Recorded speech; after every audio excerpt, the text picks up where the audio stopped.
I'd like to share a little class with you about breathing and the spine. I am doing it seated on a block on the floor. You can do this seated in a chair. You could even do it standing. I kind of like being seated in a chair, a stool, on a block, so that you can feel your sitting bones beneath you and know that you're stacked right up over them. Just a little simpler than standing and looking for alignment points. Because what we really want to do is concentrate on our spine and our breath, and we don't need to worry about our legs. I am going to use a strap. You can just use a belt, a sash, or a tie. And if you don't have one, don't worry, you don't need it. So, trying to decide where to put it. Because the first thing I want to talk to you about is let's just talk about the spine. So the spine can be divided up into pieces. And the first part is your neck, and we can think of it from the back or the front. But when we're talking about the neck, that's the cervical spine. Then we have the area that when you're thinking about your back, you might call it your upper back. That's the thoracic spine. And it sort of covers your rib cage area. Your rib cage is attached to the spine in the thoracic spine area. The lumbar area, the low back, is the next part of the spine. And the lumbar area ends at the sacrum. And the sacrum is a triangular shaped bone that is at the bottom, or a set of bones, fused bone at the bottom of the spine, and the tailbone comes from there. So that is your spine. And it can move. It is designed to move. So it's so fascinating to think about the fact that our nervous system, besides the brain, the nervous system is housed in the whole length of the spine.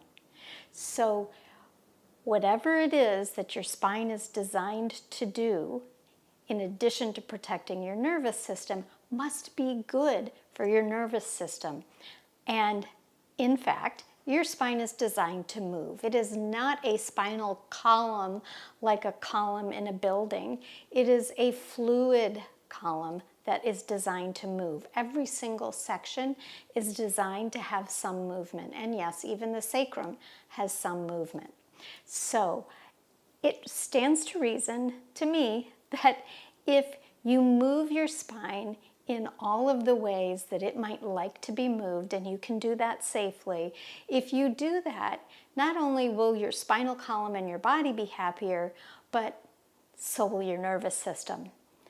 So let's start from that base of thought, that's sort of my premise, and we're just going to check in for a second with feeling our spine. So I invite you to sit right on top of your sitting bones and relax for a moment. I'm going to close down my eyes. You don't have to have them all the way closed. You can maybe make them sort of half shaded. Anything to stop any distractions visually so that we can go inside and just sense our head sitting on top of that spine. And then can we visualize the cervical spine? Can we see it beneath our head, beneath our skull? Can you sort of get inside your own mind's eye and visualize that rib cage that you can feel, and maybe you can feel that the rib cage attaches, or at least even if you can't feel anything, you can see it in your mind's eye, that it attaches to your spine. And your spine extends down, down towards your hips. You've come to the lumbar part of your spine. And then you see it attaching to your sacrum and your pelvis. And you just feel. Notice what you feel about your spine. Maybe you don't feel anything, that's okay. But maybe just take notice of what you felt. So if we think about all the ways your spine can move, it can flex, and we know that with osteoporosis, we want to be careful about that flexion, but it can flex, and some flexion is going to happen in our lives naturally. It can also extend, and extend would be if I'm lifting my rib cage, and I don't really want to lift my rib cage too much, but the idea being that's extension, that's my chin going up. We can have some nice, small, gentle extension that's really lovely for our body. We can also rotate, and there's nothing wrong with rotating. I might put my hands on my shoulders. I don't want to torque myself and use my hands to help me rotate more than my muscles will allow. So sometimes I like to put my hands on my shoulders and just feel that rotation.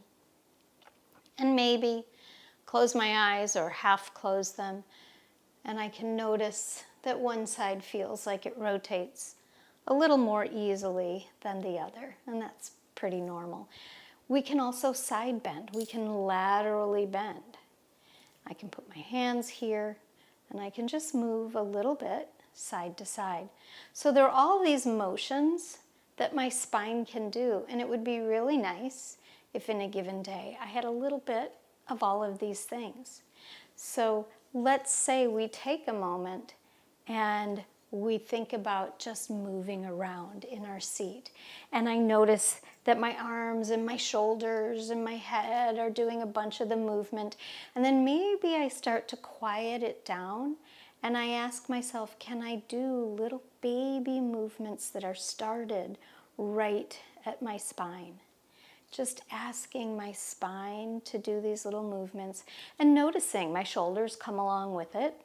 My arms, in a sense, they come along with it too. They're attached and the fascia is all attached. If I come up, my rib cage comes with my spine. If I come over, and I won't go too far over, but my ribs come down and it compresses the space, less room for my tummy. I can rotate and I can feel the whole rib cage comes with me. So I'm turning my spine and my rib cage is coming with me. And I can turn that into something maybe a little more fluid. I can reach my arm and reach my other arm. I can reach my arms overhead and bring them back down. I can reach them forward. I can reach them back and look up a little bit. So all of that movement, and this was just so tiny and so small, but do you notice now, if you close down your eyes, how does your spine feel?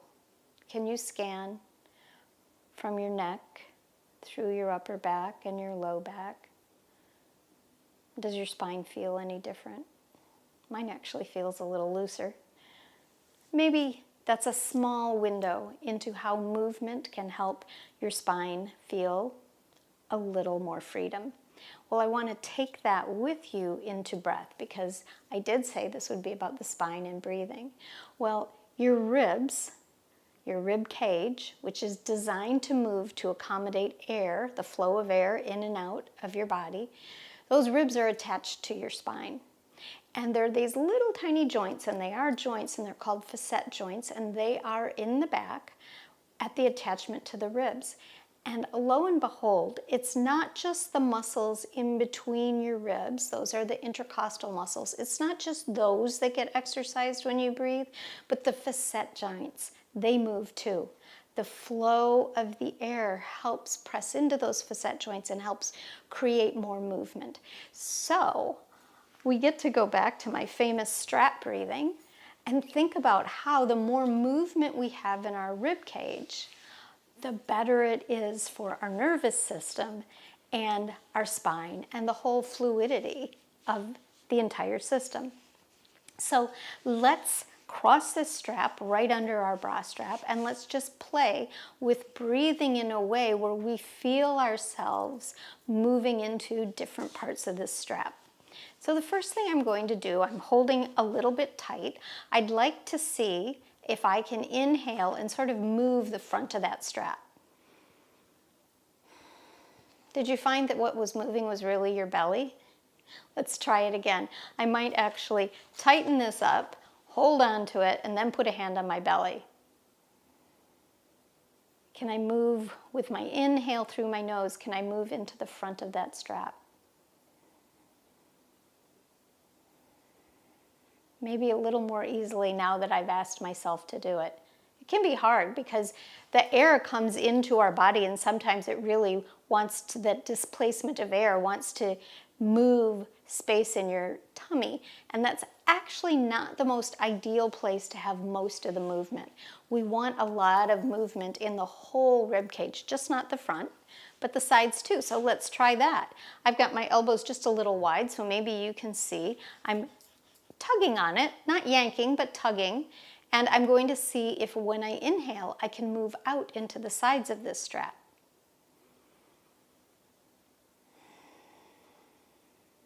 On my exhale, I'm just going to let my ribs fall away from the strap. I'm not going to yank. And that exhale is a relaxation. I've decided to do all of it with my nose. If you feel like you need to exhale through your mouth to get more relaxation from your ribs, you can do that too. Maybe you feel your ribs move away more easily. Isn't that satisfying to move your strap on the side with your breath? You're moving all kinds of synovial fluid, and you're moving the muscles in between your rib cage, which compress on the little ribs. That's the bone building for the ribs. It's got to be. You're not going to lift weights with your rib cage. And now for the hard one, we're going to try to breathe into the back. And I do have to admit to you that this is hard when you're seated upright like this, but let's give it a shot. So I'm actually going to pull on the strap like this. So I'm really feeling the back. And what I want to do is see if I can feel movement back there. Now I for sure felt it under my armpits. Let's see if I can feel it even a little bit more. And I start to feel like, yes, maybe I can. Another way to do it is to move yourself back against a wall and see if you can feel the breath pressing into the wall. It's a little less sensitive when you try to lie on your back and see if you can feel the back, because you do have the weight of gravity. But another way that you can do it is if you can get your fingers or even your thumbs back near your spine. See if you can feel some movement back there. Now right now I'm inflating here, so I'm trying really hard to see. I made it smaller and I could. So I'm just trying to inhale and feel a little bit of movement in the spinal column, and you can feel it, and isn't that exciting? So let's take that and expand upon it. Imagine that as you inhale, you can see the air going in and filling your rib cage, and that causes your rib cage to expand, and your belly expands a little bit because your diaphragm inside your rib cage moves down to accommodate that air and the expansion of the lungs, and that moves into the belly and presses on the contents of the belly and your pelvic floor. That diaphragm moves down. And then you exhale. One diaphragm moves up, the other diaphragm moves up, and the air goes out. So let's just try that for a moment as a little almost meditation. And you'll think of it as, and maybe visualize with me, that you're inhaling and you feel the air coming in and down your throat, expanding into your lungs, rib cage expands, belly expands, and then you exhale and the air follows up from the pelvic floor, up through the diaphragm, out the lungs, and out your mouth. You inhale and you expand, and you exhale through your mouth, feeling almost like there's a marble that starts at your pubic bone and travels up and behind your belly button. So we inhale, feel your rib cage expand and your spine move, and you exhale, and the air travels out. So you inhale again, expanding everything, almost like you're stretching your rib cage, and out through your mouth, out comes the air, and up go the diaphragms. So you expand your rib cage and the diaphragms move down. You exhale and the diaphragms naturally move up. Inhale, all the air goes in and expands your rib cage, your belly moves too, your diaphragms move, and then you exhale and all the air comes out. So if you continue to practice breathing like that in a relaxed state, maybe on your back, maybe right before you get out of bed or right before you go to sleep, it's a really nice way to become aware of how the movement of your rib cage is one of the best things you can do, not only for your bones, but also for your spinal column.